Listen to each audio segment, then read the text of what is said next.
Nice catch today. Thank you. Well, you know the drill.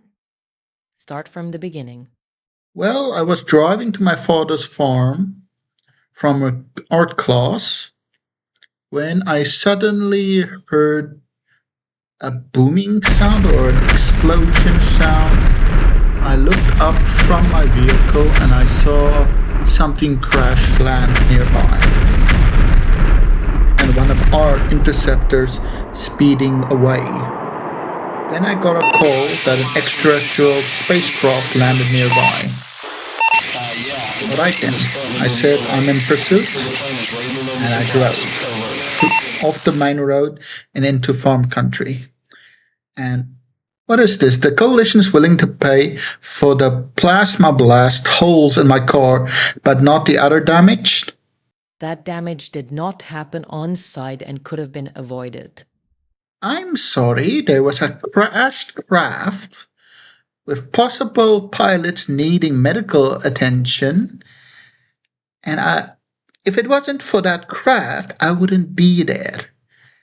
Henceforth, my job caused the injuries to my vehicle, which includes the damage to my wheels riding on dirt road and my forward bumper driving through the gates. Firstly, you could have waited and opened those gates. And secondly, you could have used the main dirt road and not ride over bushes and rocks. Like I said, there was a crashed craft with a possible pilots needing medical attention. I'll take this up, poor admin. Please continue. Well, like I said, I was driving to my father's farm from art class, heard an explosion, looked up, see a craft crashing down, got the call, I need to intercept.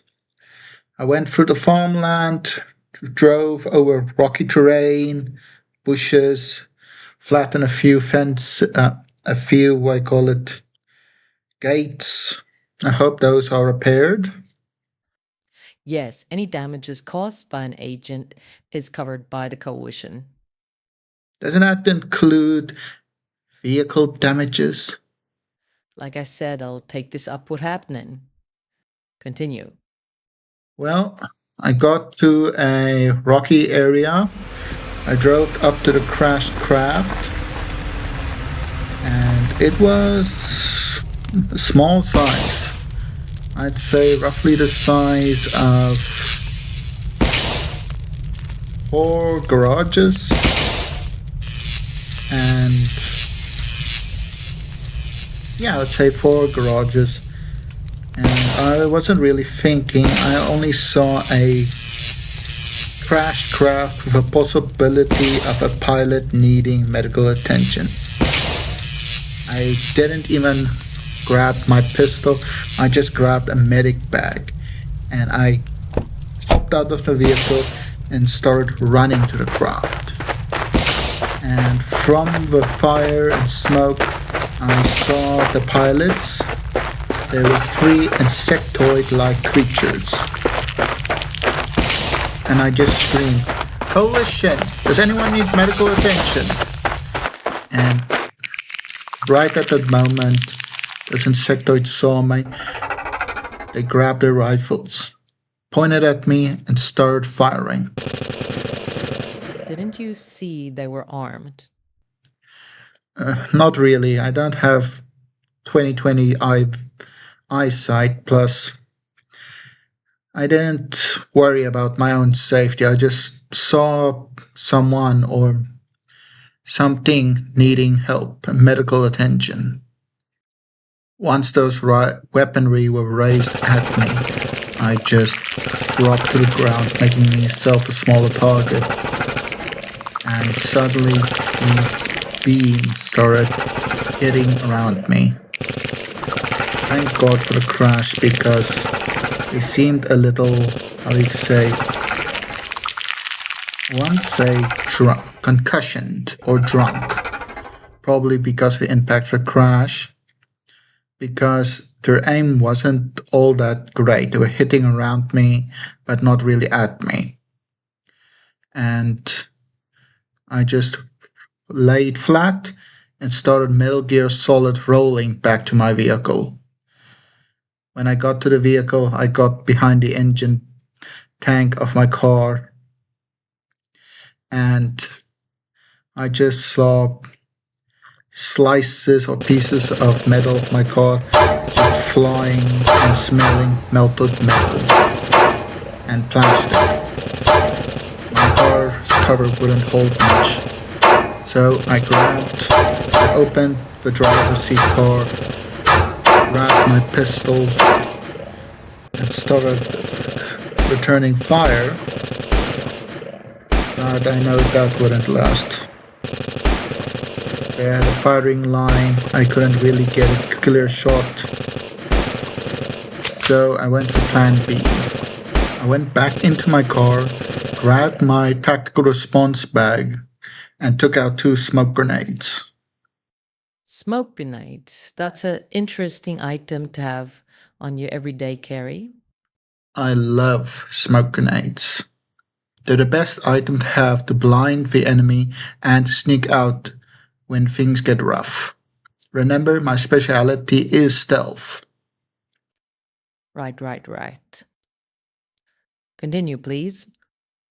Well, I pulled the pins of the 2 smoke grenades and throw them in front of the enemy, either side of the enemy.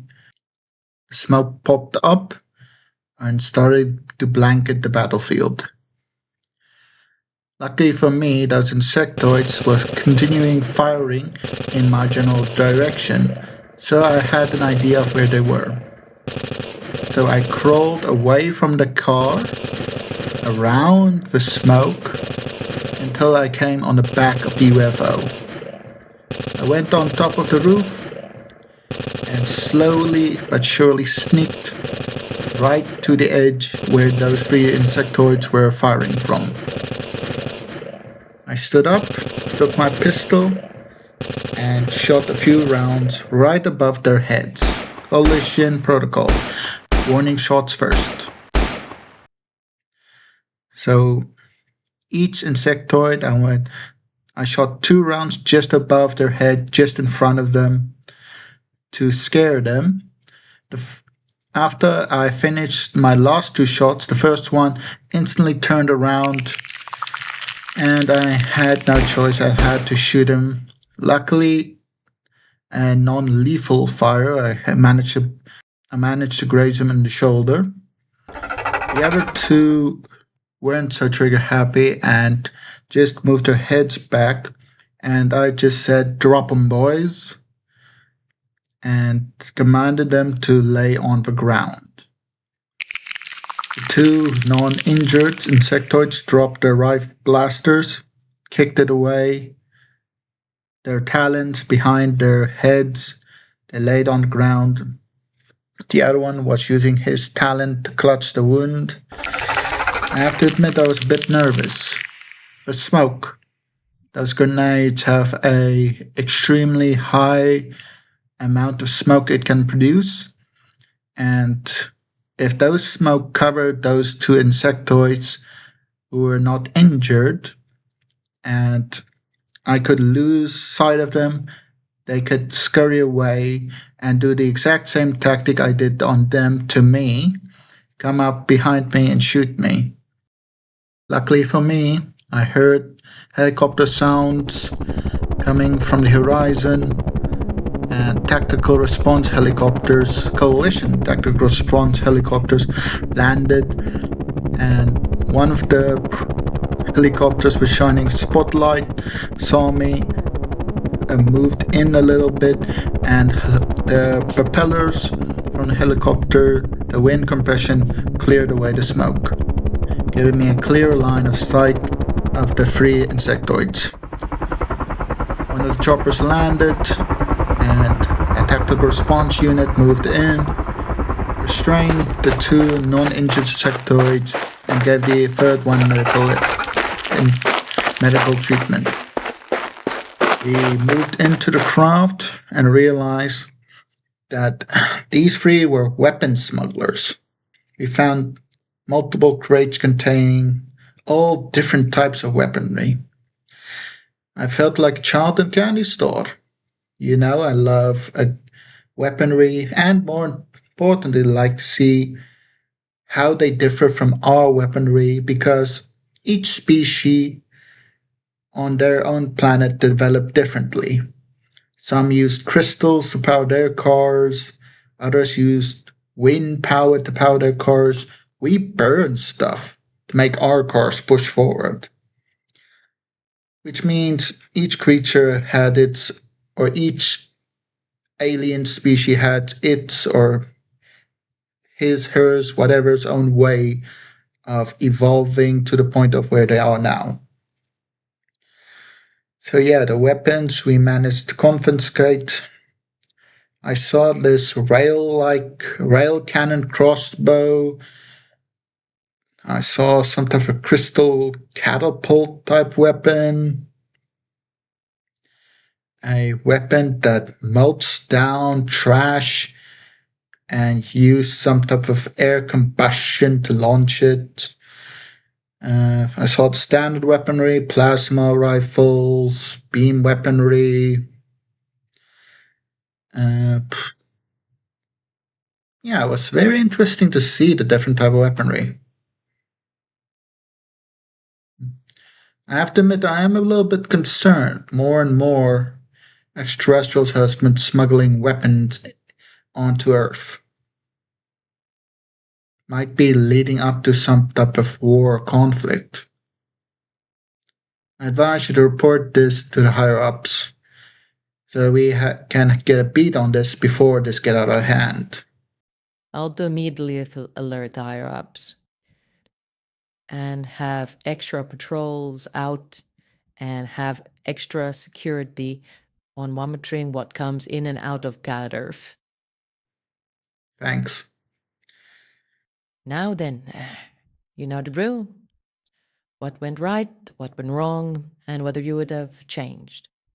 What went right was my approach to the situation. I knew I couldn't head on fight, so I had to alternate and think of a different type of strategy that causes me to win the fight. What went wrong was me rushing into with the medical kit. I should have just stopped and firstly identify or at least had my pistol with me. That was a idiotic mistake. I had I should have taken my pistol with me. If it wasn't for their concussions, they would have killed me. I can understand your worry. Your kindness might one day lead to your death. Ruthlessness is mercy upon ourselves. But yet, that kindness, not seeing the different species, not seeing a trespasser, not seeing any of that, just seeing a soul in need of help or could be injured and you just wanted to help. I have to admit that's a good quality for a future leader of an agency whose main goal is to protect and safeguard the unknown world. I believe the council members will be pleased on what your actions were. Now then, what would you have changed? Like I said, should have grabbed for the pistol because it was a dangerous situation. Sometimes I forget how dangerous this job really is. At the moment, you could be laughing with a friend. The next moment, a vampire could snap its jaws around your throat. An alien could deep fry your inner organs, or a ghost can possess you and make you jump to suicide. We face gods on a daily basis, but if we don't, the world falls. We are the safeguards between this world and what lies beyond. You're right. If we don't do it, who will? Nobody. And if nobody does it, the world falls. That is correct. There something else you would have changed? Now, probably would have taken a different route to save the damages on my vehicle. Like I said, I'll take it up with admin. Hang on, before we end this debriefing, let me get this straight. An extraterrestrial craft carrying explosive weaponry came into our Earth's orbit. And I take it that interceptor going away was one of ours? And no, that was Act from the Cape Town branch. And Foxtrot intercept their firing number directly. Entered our solar system, was flying over Cape Town in the direction of George. One of the Cape Town interceptors launched and tracked a craft heading OdieOdal and managed to get a clear shot. The missile went off, the craft crashed. And the interceptor returned. The Cape Town branch alerted us, and we immediately deployed our task force units. Well, this time they were at least a bit faster than usual. Yes, let's just say other instances were a bit not used to it, but if ships will crash, that's one thing we've been training heavily for. Remind me to go have a chat with the drill sergeant and see if we don't just focus on one specific incident, but more specifically have multiple things prepared for multiple incidents. But the report has already been sent by me to the Atlantine. All right then, Agent. Is there anything else you'd like to report? Not really. If you excuse me, I have to write a case report now of my incident. No need. This recording can't be worked as a case report. I'll just ask for the transcript and put it into the incident report. Thank you extremely. That will be extremely useful. As you know, I'm not a very fast writer or typer. I know. That's exactly why I'm doing this. Until we meet again. Until we meet again, I'm Agent MC. Have a lovely day.